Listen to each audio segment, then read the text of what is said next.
Inni kun immoo maali? Inni kun qoraani kan qooxiidha. Nageenya koornisii godhachuu baay'ee. Maa inni fornoosii?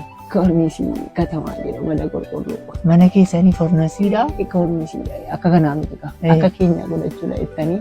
Kan keenya qoraan irra taa'ee achirraa fuudhamee wayiin bilcheeffatamu. Akkasii Fornoo fi miti. nu qoraan hin fayyadamnu. Qoraan kaatan ifni. Maal? Nu qoraan Maal nyaattu?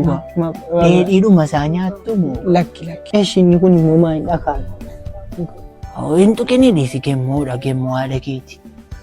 Amma kana wallaalte gaafatte jechuudha. Inni kun maal?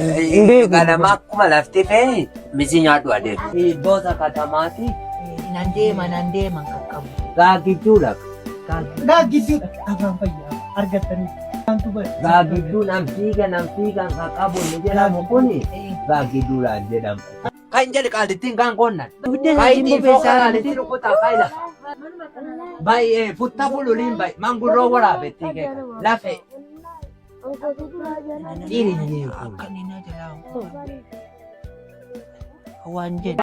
barsiisaan ijoollee barumsatti galchuu dhiisaan ijoollee barumsarraa dhoowwitanii jedhee barsiisaan dhufe abbaa qabee jennaan farankaa baasan jechuudha.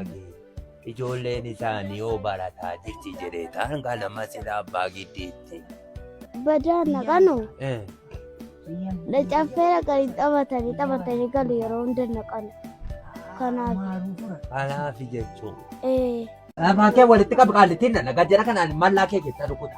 Daree keenya barattoota 50tu jiru. Badiruun immoo nu keessaa 47ffaa ba'e. 48 tokko maaliif na jalaa qannas? 48ffaan bahe wallahi achumaan indaanqoo sinnaa kennitan. Kufee oolee bicuuti. Daanuu maal kufa gaajee daanuu Asii argate keenya jennaan machi deemaa daanuu rabiti? akkamitti mararfadhu kenneef daanuu haadhoo. Kalan beektu. Hin beeku Kalan beektu. hin beeku isa kanas. Akkasiin berberaatu katamaadhaa dhufte kanaa. Mi'a guri. Abba guddaan deemanu. Isaa tokko abba guddaan kan gaafa jennaan. Illeen isaa argatu. Wallahu ahad. Akkaan. Walam yulad. Allahu samadi. Allahu samad. Walam yulad. Lam yalid. Lam yalid. Xirooftu waraabet.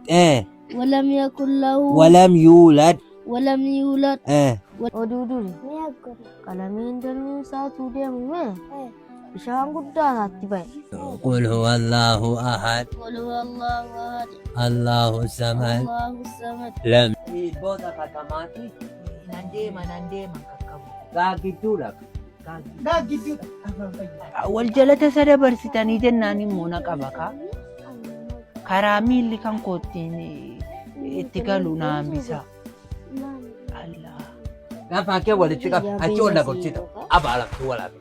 Isaantu ba'e. Gaagidduun nam fiigan kan qabu ni jedhamu kuni